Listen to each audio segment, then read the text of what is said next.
What's up, Coffee Coders? Magsisimula tayo sa ating part 7 at ng tong first topic na to, magpapatungkol lang to sa introduction to responsive design. So yung responsive design is a web development approach that ensures the website layout, images, and functionalities adjust smoothly to different screen sizes and devices. So kung meron kang screen size na mobile, or tablet, or desktop, pwede mong bagu-baguhin yung layout kung paano sila magdi-display depende sa screen mo. Yun yung pinapatungkulan ng introduction na to. So, ano-ano nga ba yung mga core concepts or yung mga essentials pag gagawa ka ng responsive design?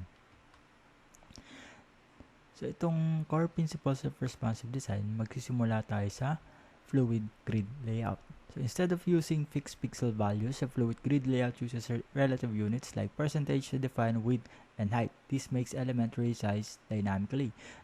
Bakit nga ba hindi pixel values yung gagamitin natin sa paggamit sa responsive design? Number 1 is dahil magiging fixed yung value regardless of your screen width or yung ginagamit mong device width sa iyong website. So paano yun sa example?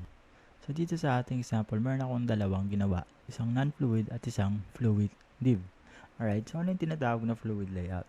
So pag tinagal natin yung responsiveness niya, ayan. So pag mobile, fixed na naging 80px yung non-fluid. Regardless, kapag nagbabago yung screen mo. While si fluid, ang ginagawa niya, tinatansya niya base sa percentage kung gaano kalaki yung width ng iyong screen. Kaya nagiging dynamic yung iyong layout. Ayan, kahit na anong laki natin, always 80% yung ating ginawang screen width, alright? Or yung magiging sakop ng fluid na div natin, alright? So, dito, sa code natin, meron tayo ditong non-fluid and then fluid. So, instead of using fixed values, just like px, ito, gagamit tayo ng width and percentage unit. Alright? Yun yung first principle ng responsive design. Alright? So, next tayo. So, number 2, flexible images and media. Images and media should be scaled according to the screen size without breaking the layout. So, ganun din kapag ka mag-apply tayo ng image without using pixels. Alright? So, let's say dito sa ating example. Ayan, dito sa ating example na bago. So, parang nagpa-function lang naman to as image, yung ating black element. Pero, this time, may image lang. Alright? So, dito, sa output nito, meron akong ginawang image na dalawa. And then, meron silang class na non-fluid and then fluid. Siyempre, sa non-fluid, gagamit ako ng px, while si fluid, gagamit ako ng percentage. So, ang ending yan, sa result, pagka nilalakihan natin or nililiitan, ayan, dynamic or nagbabago din yung size nung iyong image na gumagamit ng fluid na class. Alright? So, yun yung epekto ng paggamit ng responsive layout. Alright? So, next tayo. Okay, yung media queries. So, CSS media queries allows different styles to be applied based on screen width, height, or device type. So, dito, pwede mong specify yung width na kung ano lang yung magiging screen size or yung even yung ibang style pagdating sa iyong web page. So, kung meron kang mobile, meron kang tablet, and meron kang desktop na merong magkakaibang layout, pwede mong specify yung width, yung height ng iba't ibang elements, depende sa trip mo. Alright, so ngayon magsasample tayo.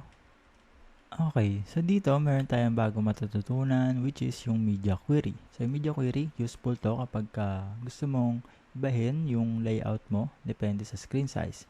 So interpretation nito, kapag max width, ibig sabihin kapag less than or equal 768 pixels yung iyong screen width or equivalent to tablet size, ang fluid class ay magkakaroon ng width na 100%.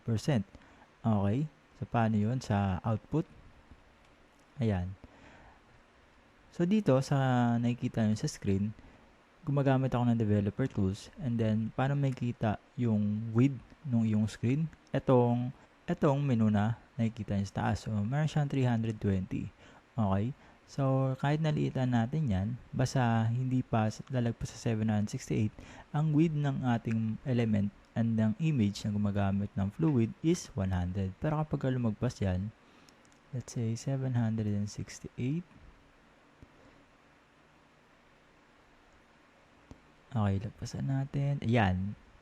Nakikita nyo, nagbago yung width dahil meron tayong naunang class na overwrite na yung max width na meron ng 768 ng width 80%. Alright? Kaya yun yung naging epekto ng media query. Alright? Pwede mo ding specify yung mean width na tinatawag. So, yung mean width, kapag 768 pixels daw, baliktad. Pag greater than or equal 768, meron siyang 100% width. Ayan. So, pag baliktad, ayan. Alright? Pwede mo ding specify yung dalawa. Kung meron kang mean width is 300px. So, halimbawa dito, gawa tayo ng dalawang screen. So, max width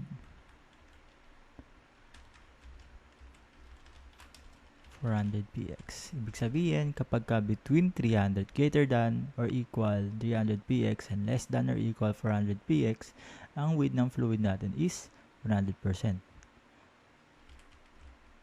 So, let's try this one. Refresh. Ayan.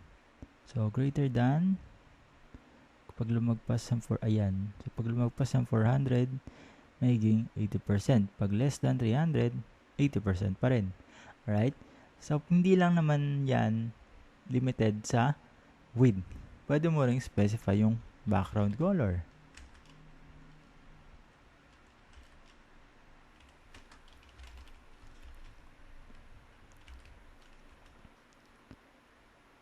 Alright? Again, pwede nyo itong laruin. Lahat kasi ng style is applicable sa media query.